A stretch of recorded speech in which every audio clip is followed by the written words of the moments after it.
I knew of fixed dough. Mm-hmm. So are you both fixed? I'm not Yes. at all. You're not. I'm the stray cat of dough. You're saying no solfege.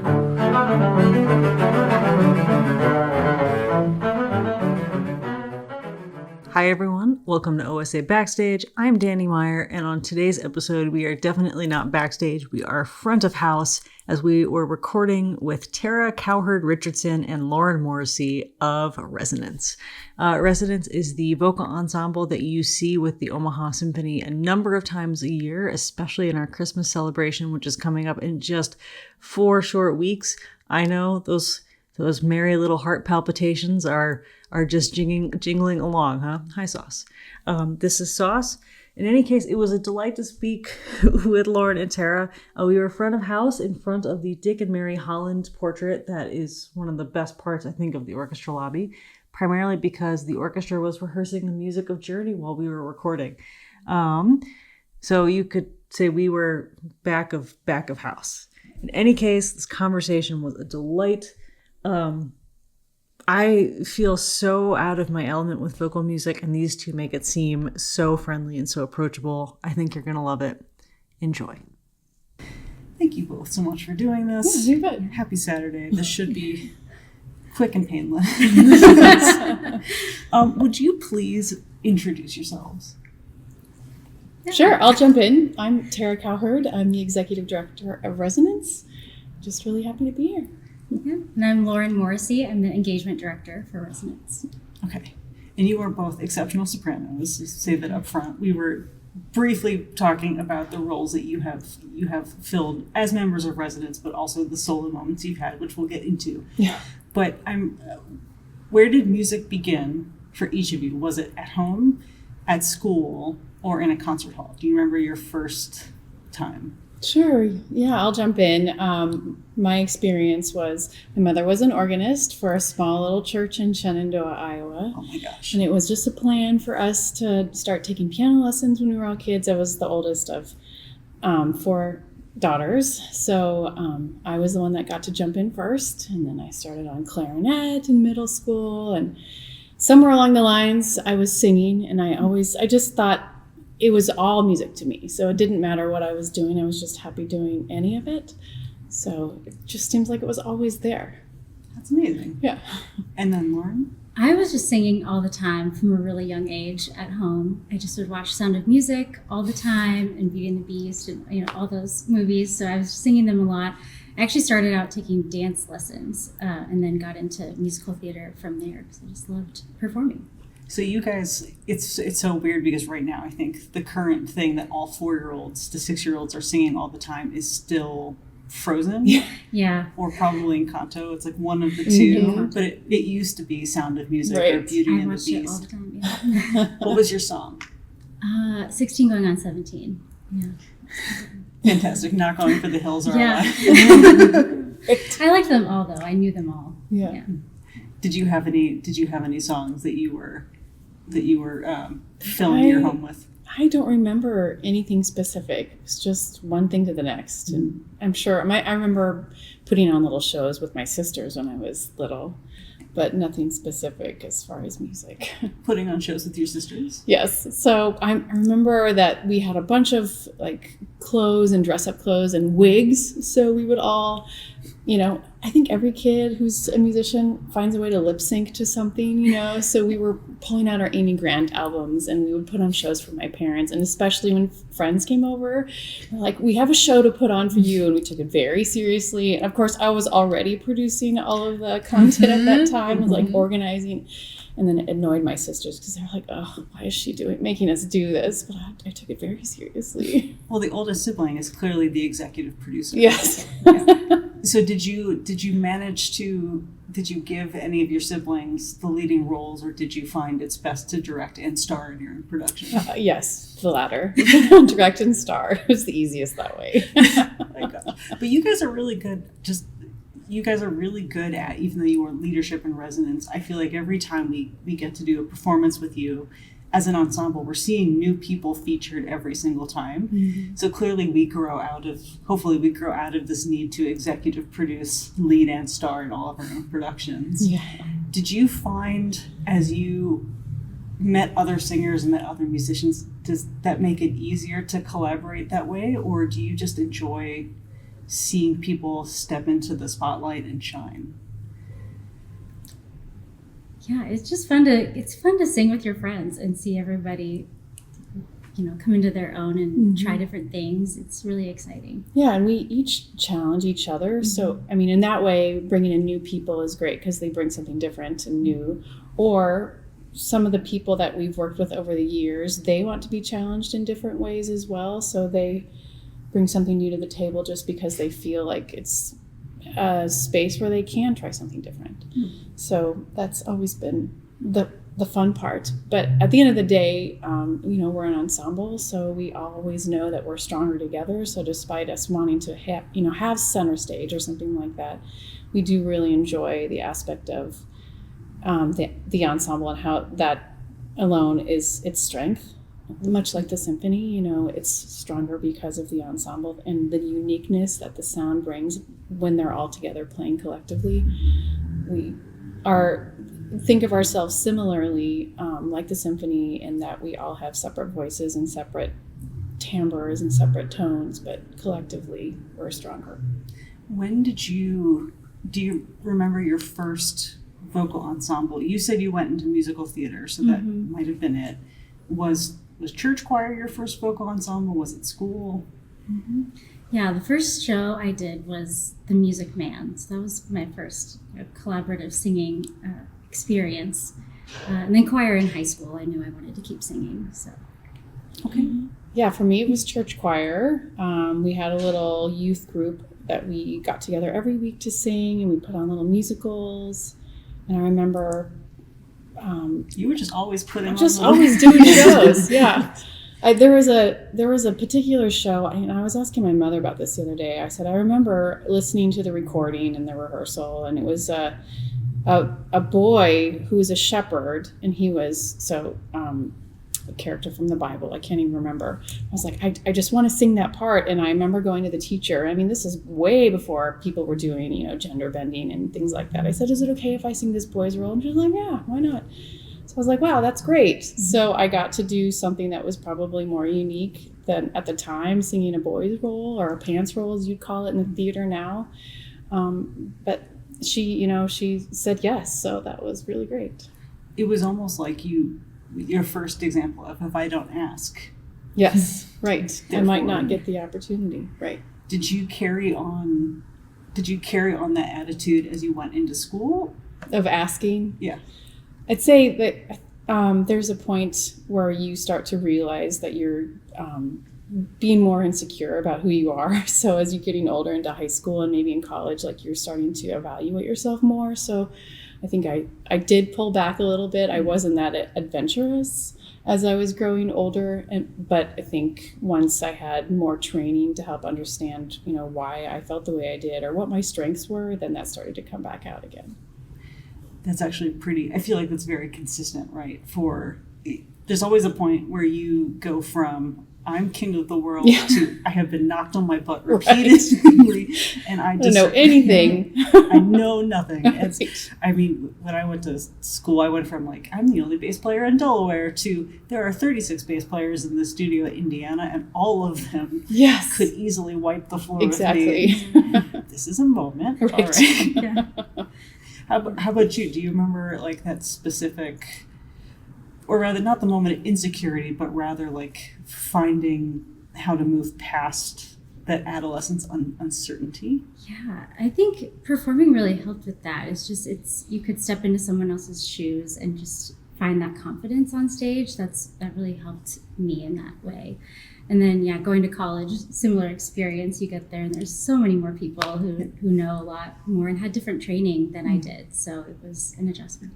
Did you go to school for musical theater?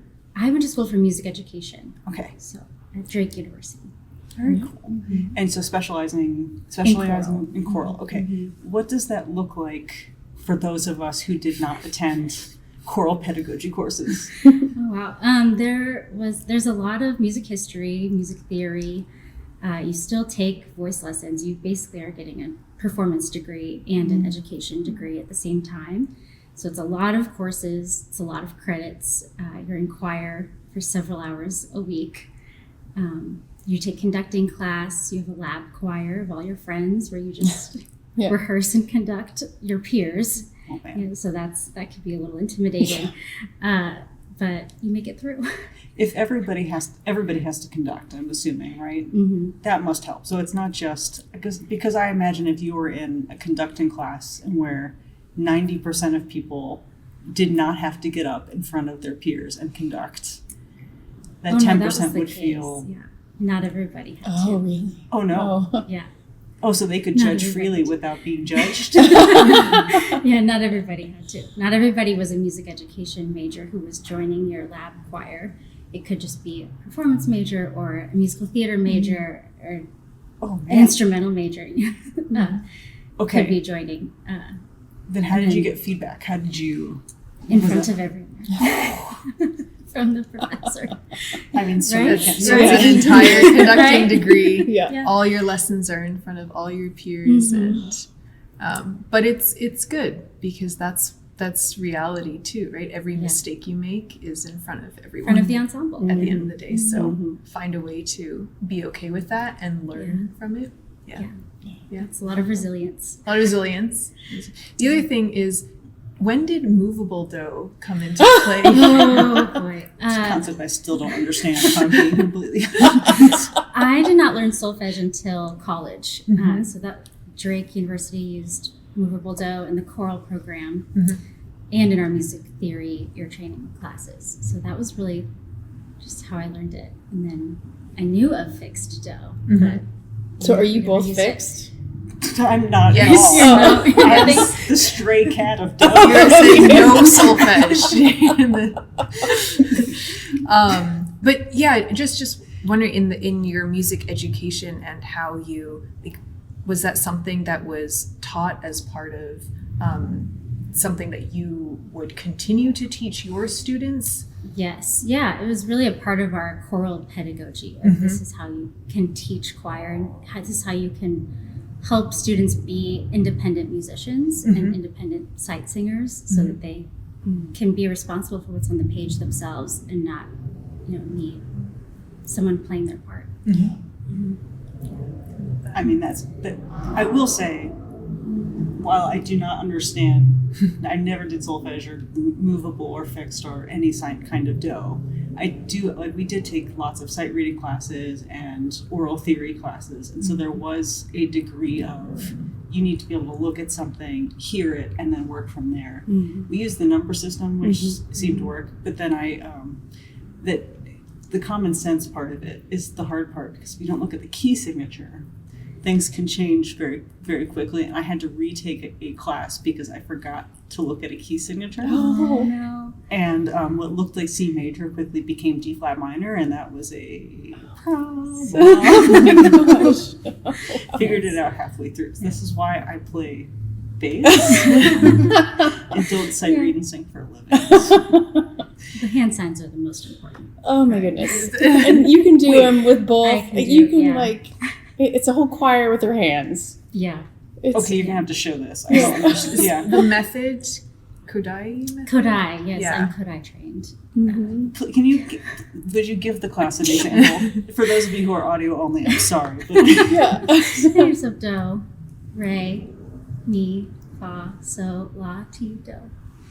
And There's the chromatics. The chromatic, and so it corresponds to also the tendencies of the pitches and where you want them to go, right? So that's why T, like this way, you wants to lead up, or Fa Always, going to go down, down. wanting to go down to the third. So there's all this kind of, and kids, you don't need to explain all these. Okay, and there's going to be a little sharp and a little, they'll just be able to absorb.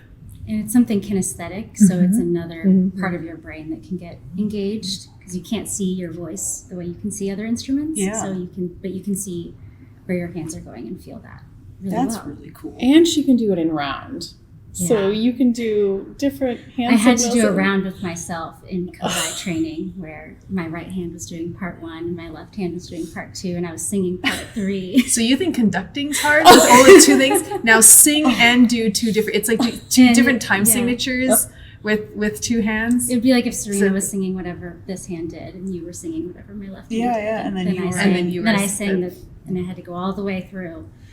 Oh man. Yeah. Oh, that's so cool. And also my brain just I just heard Fugues for singers. Yeah. Yeah, it was pretty fun. Pretty fun to learn. see, meanwhile, like when we're at school, we're lugging all of we have the bass and the stool and the music and the backpack and whatever. And then we would see singers and pianists. And between the two of you, like couldn't decide who we were more jealous of. You have your single bag. It's Yeah. my instruments within. Yeah, when I was learning them, I would walk to class just practicing my warm-ups or whatever combinations we had to learn as I walked across campus, just practicing my hand signs. Was that a surprise? Did that method come as a surprise to you when you got to school, or were you like mentally prepared for it? I was mentally prepared from watching Sound of Music so many times. I knew what the syllables were, but I didn't know that was really a sight reading technique. So that was new. Okay, so Tara, how about you? What was your biggest surprise, or was there a surprise when you went to school? Oh, well, I didn't learn what she learned. I learned the number method. So I think for me, it's that there are options to take more than just performance. And I essentially ended up creating my own track as a business music performance track. They didn't have it at the school that I went to, Dordt University, and so I helped create an independent study with my advisor so that I could focus solely on that. And orchestra management was specifically what I was interested in at the time. So we set up a bunch of different classes and focuses where I could even go and intern with orchestras so that I could see what it looked like on the business side. That was more than just performance, and it's kind of the world that I ended up in right out of school. My first job was with the Omaha Symphony. I don't know if you know that or not, but I worked in the box office and eventually moved around. But I just loved it. I loved being immersed by the sound of the orchestra, and then how can I help be able to make it happen? How long did it take after both of you graduated and you kind of established, okay, here's my adult path, here's what I'm going to do with what I have? When did resonance start to germinate as something that you wanted to do? Yeah, that's a great question. So I was actually approached by a couple friends of mine. We were singing professionally together here in the community. And there are not a whole lot of professional opportunities, but Becky Lowe Wyand and Jennifer Tritz, so it would be amiss if I didn't give them credit. But they approached me and they said, we really enjoy singing with you. We want to do great music. There are not a lot of opportunities. What can we do that is there an opportunity for us to come together and make something out of it? I want to do more choral singing and I want to do more opera singing and music theater. And I said, well, let's find a way to do it together. And at the same time, the Omaha Symphony was looking for a group that would help elevate their productions, and we're pursuing that type of experience. So out of all of those different opportunities, we came into one and blended itself together, and essentially is what created Resonance today. So Do you remember what year? 2012 that's right. 2012 was our first year. Oh man. Yeah. Congratulations. Yes. Thank you. So 13, almost 14 years Yes. now. Yes. Lauren, when did you join? I joined in 2015, Okay. 10 years ago.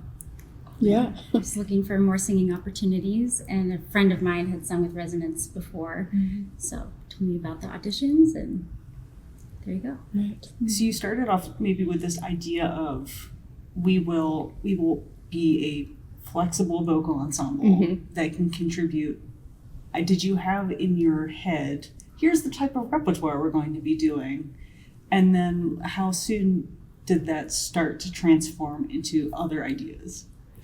Yeah, I mean, that's a great question. We thought we're just going to focus on different or specific types of genres, choral side and the opera and music theater. And we really realized quickly that all of the music if it's compelling, it's worth doing. And whether it be singing a big choral piece or singing a music theater piece, it was just something that we wanted to jump in and tell the unique story through music. So singing is unique in that we have words. We don't, Sometimes instrumentalists sometimes, or we're singing it's still in effect.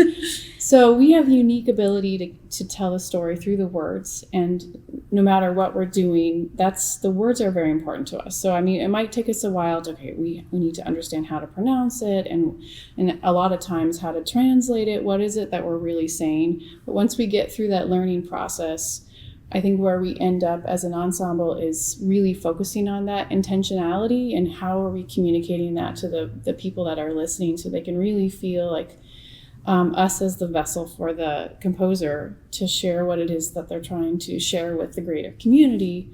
So at the end of the day, that's very special for us, is that we have the ability through the words share stories with our community.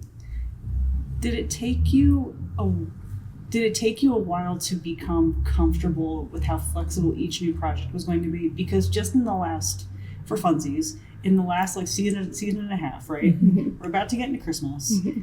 and also Frozen, which we should talk about. We just did Scary Movie music, which was a whole bunch of everything from satanic nonsense to sound effects to the Monster Mash, right? Right. We have done Home Alone, which angelic choirs, we've done the Alexander Payne program, Pirates of the Caribbean. Mm-hmm. Like there's always something. We've done the planets together. Like every single program requires something different from you, and I think that's the case since your inception. Mm-hmm. Has the runway to learning what you need for specific projects gone down, or are you just more efficient at accomplishing the same things on that runway?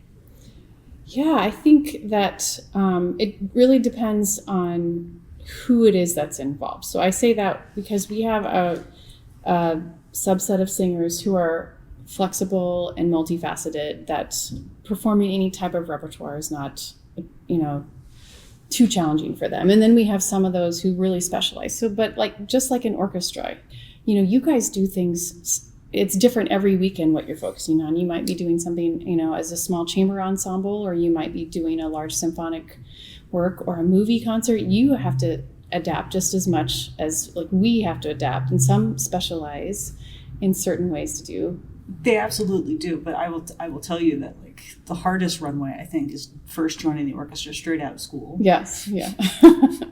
Once 1 week it's mariachi, right. Then you've got music of Journey, and next week Jock Schumann 4. Exactly. Yeah, and you just have it's learning how to balance your time. Yeah. Obviously, our instruments are all physical to a degree, but I also you two have day jobs. Right. And you have to prepare for these lifts that right. are very actually physical toll lifts. Right. And so I imagine that it's we're going to be this vocal ensemble. Right. And then, but you asked about runway. So yeah. we are, I think over time we have become more efficient, and we do work from project to project. So much like a community group would be, every Monday night or every Tuesday night, they're getting together to rehearse and get ready for a show. We don't approach it like that. We approach it like the symphony does.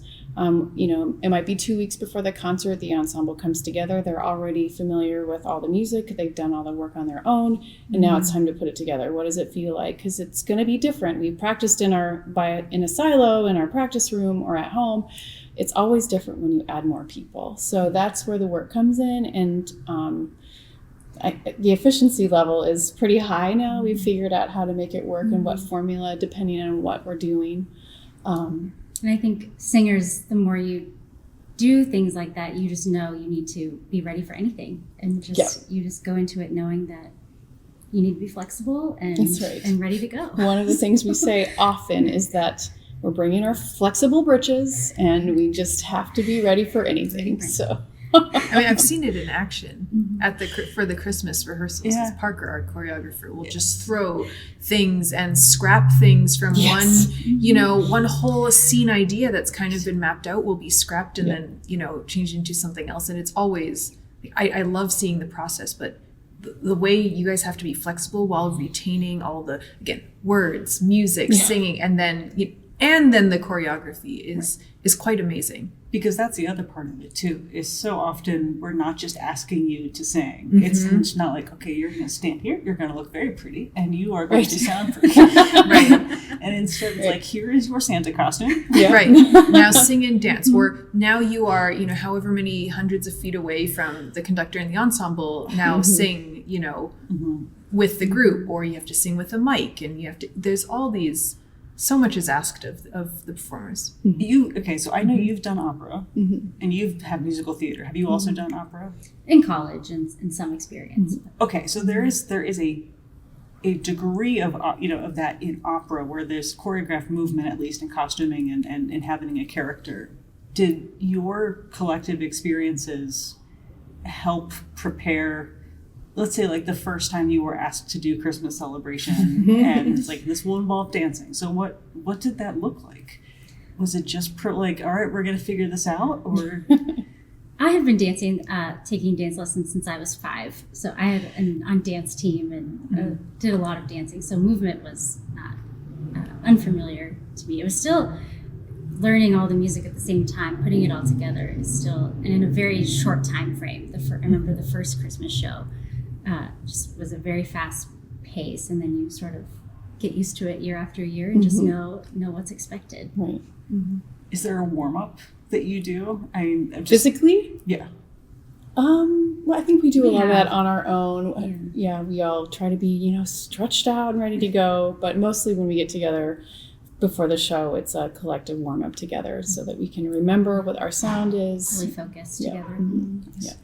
How do you remember the moment where you realized that this ensemble is going to be bigger than you maybe originally conceived it? Like, was there a specific concert or piece when that happened, or did you just wake up one day and realize, like, oh, hang on, we have an actual like ensemble named, titled 501c3? Yeah. Yeah. Do you want to say anything? Well, I think, every show we take a risk. We learn something new. So I think it's grown out of that. So I don't think we envisioned that it would become this, but I think our 10th season, when we did a large masterwork, we did our first community choir masterwork with orchestra, and we did the Christmas show. We did our first opera, The Mall and the Night Visitors. We did our first musical with Godspell. That was a big season. Those where are we were big trying milestones. A lot of new things that year Right. that definitely felt like a next step. Yeah. So it's like, we have to acknowledge that this was the biggest lift we have done. That was definitely the biggest lift. Yeah. Yeah. But like I said, there's always an opportunity for growth. I mean, we have like Frozen coming up it's actually a very challenging score, and we're in and out a lot. So we're very excited because it's a good challenge to have. What makes a Frozen more challenging than, say, like a Dracula or an Omen? What would you say?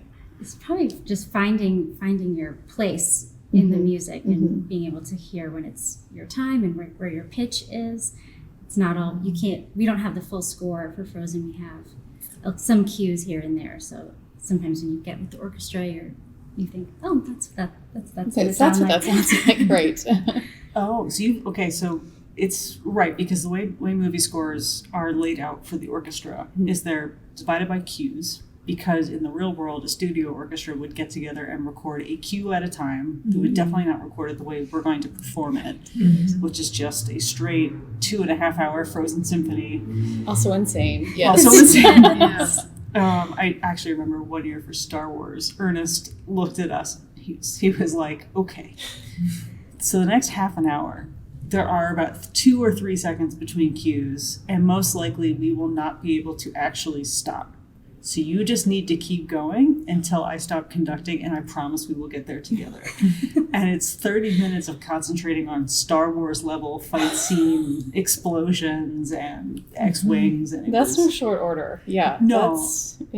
Yeah. And at least I have everything marked out. Like, here's this cue. This one might be tacit, but I have a lot of stuff in my part. What you're describing sounds almost like a percussion part to me, where it's just 584 measures, tacit. That's exactly Yes. what it is. Triangle. Yes. Yep. Yes. Mhm. And we sometimes we have to pull those notes out of nowhere, and we're praying, and occasionally we'll throw a pitch pipe up there to say, Yeah. okay, we need this to make sure. Mhm. But for the most part, it's magic, right?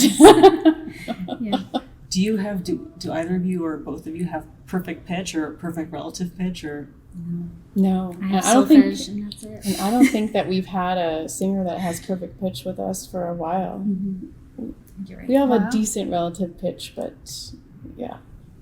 I didn't realize that they wouldn't even be kind enough to put in the score, like, here's what's happening so you can lock in, or here's who you might, like, the flute is doing this, or the violins are doing this, and this would be Sometimes, yeah. At first rehearsal, we'll take some notes. Yeah. And Okay. listen for the flutes Right. here, listen for. But the hardest is when we have, maybe there's a minute of dialogue, and then we just have to come in and sing, ooh, where are we going to find that note?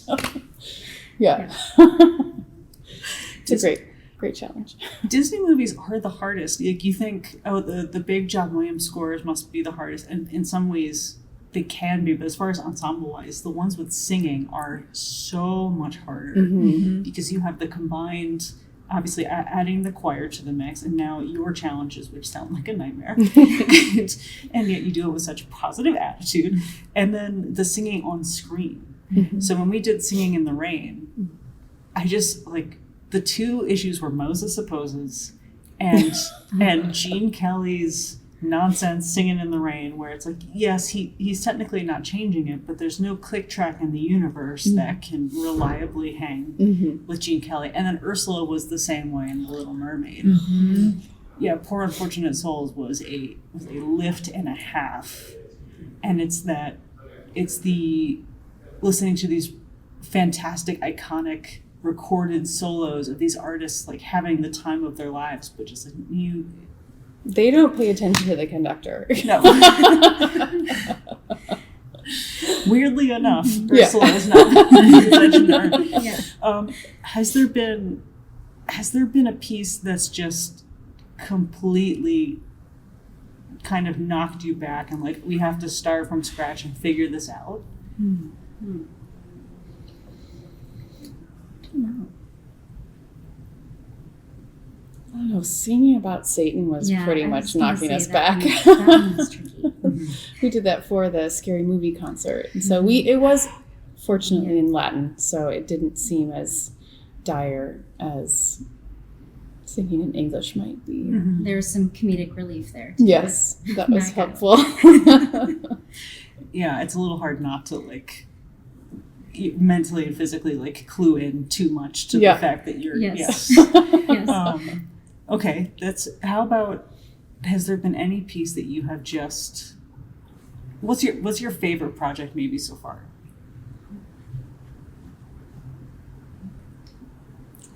I would say the Christmas show is always a favorite for me because we get the opportunity to sing in a variety of styles, work with a variety of different people. It's almost like a family reunion for us because we've done the show. We've been so fortunate to do the show so many years. And there are many people that we get to see again, and then we get to make new friends. So it's like your cousin has they just got married and they brought their new spouse, or there's a new baby. So it always feels very family reunion like. Yes. And it requires the most out of us because, it's air traffic control for a singer, this show. It's like that's what embodies our ourselves as a musician, is that we have to think all of these different things. Not to mention, switching gears to the next song and getting in the costume and trying to make sure that, we might be dancing like a Santa in one scene and then we have to put on a ball gown and, like, this is nothing, pretend that that the last scene didn't happen and bring something new to the table. So I think that's what has been the most fun for me, for our group, because there's so many variables.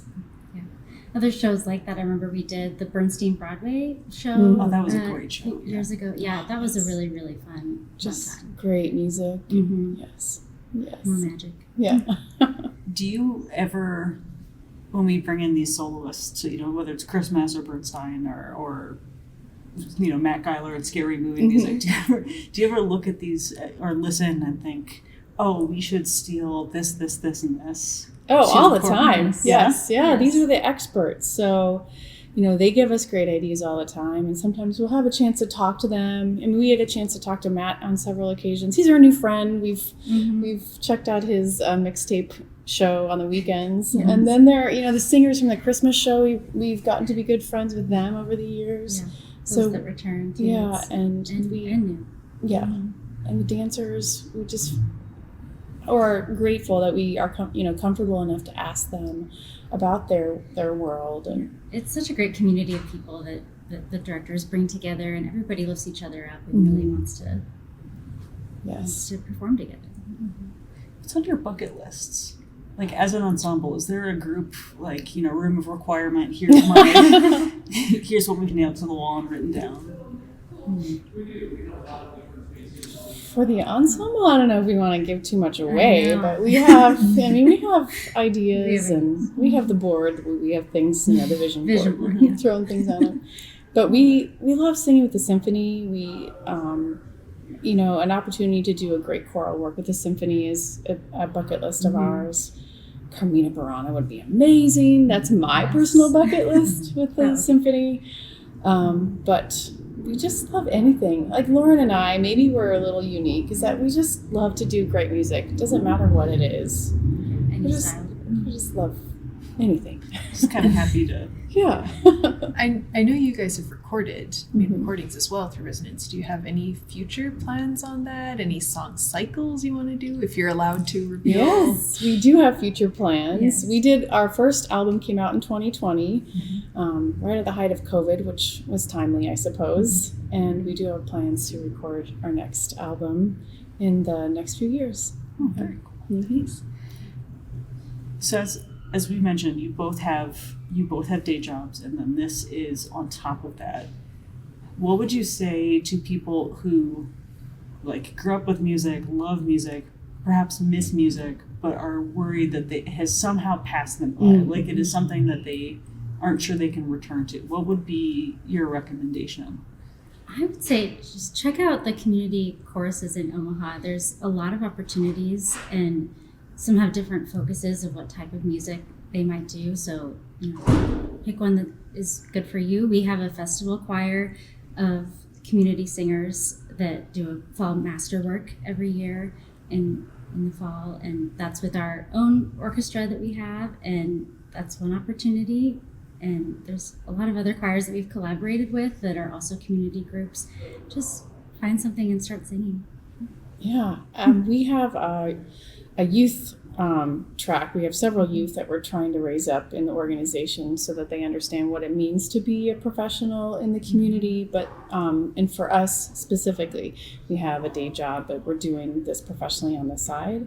So we love the opportunity where we can share those types of experiences with them, to say, if full-time performance is not something that you think that will be your track in the future, there are other options, and you can do what we do, which we moonlight as musicians, and our day job is something different. For me, I'm in technology during the day, and that's still very technical, and I think it keeps my brain fresh for what I'm doing, at night. So I think there's still crossover. You can find ways for both of those opportunities to help a person as be better musicians. Yeah, and it's true for most people in our ensemble. They're They're either teaching or they're maybe event managers. We have just a bunch of different types of individuals, and being a musician, I think, helps them be a better daytime worker, and vice versa. I'd argue that once a musician, always a musician. You might just be a little bit rusty. And I love the fact that you have. You both talked about, okay, at some point I went to school and I dealt with, here's this uncertainty or insecurity, or realizing that the world is much bigger than you maybe thought it was. Do you start teaching those lessons now, or do you let the younger members of your ensemble kind of see that for themselves, and then you help them through it? What do you feel is, I think about this all the time as a teacher. I'm not out here to teach anxiety, but I want to be the first person to shove the chair under you when you get knocked on your butt, Yeah, I think we really I really want them to have a great experience, and that's really what that's about it. And a learning experience too, but in that most positive way. And they have such a unique opportunity here in Omaha, our young artists and our youth ensemble, to be in this professional environment. So it's preparing them as much as you can, letting them know what those expectations are and what they should look out for, what they have the opportunity to learn about, so that they can be a sponge in that environment and really absorb it all. And at the end of the day, we tell them it's all about the work you put in it. So if you're not working hard to know what it is that you're performing, you're putting in that rehearsal time, you're learning from the experts, you're asking the questions, that's not going to reap a benefit for you if you haven't done all the work. So we really drill that into our kids, because that's what makes us great musicians. If we can get past the work and feel comfortable about what it is that we're doing, then we can really start to create something. We can communicate that to our audience. But if we haven't done the work, it's not going to happen. So. Okay, last question. Obviously, you are usually in the choir loft, or you were in front of the orchestra, or you were scattered throughout the hall. You were usually not tucked in the stage. But if you had 30 minutes, no consequences, you could try anything you wanted on stage, or we've had different people choose different pieces or roles. What would you pick? I would want to sing Defying Gravity and just fly over everyone. Just put up the whole rig. Great, okay. Symphony. Harness. Yes. Do the whole thing. Get Jake, our head carpenter, give him a heads up. Or the Glinda bubble. I would take either one. Put them down in the Right. Yeah. I was going to say Carmina Burana, but I don't know if I can compete with that. So I just, yes. We'll just do competing. We'll do competing harnesses. Okay. Yeah. So we'll have one person in the Glinda Yes. and one person in the Defying Gravity harness, and then they'll battle it out like those Yeah. Rock'em Sock'em. Right. Oh my goodness. That'd be great. I love that so much. Thank you both very, very much. Thank you. Thank you. Thanks, Serena. Thanks, Danny. Thanks. Easy peasy. Thank you, guys.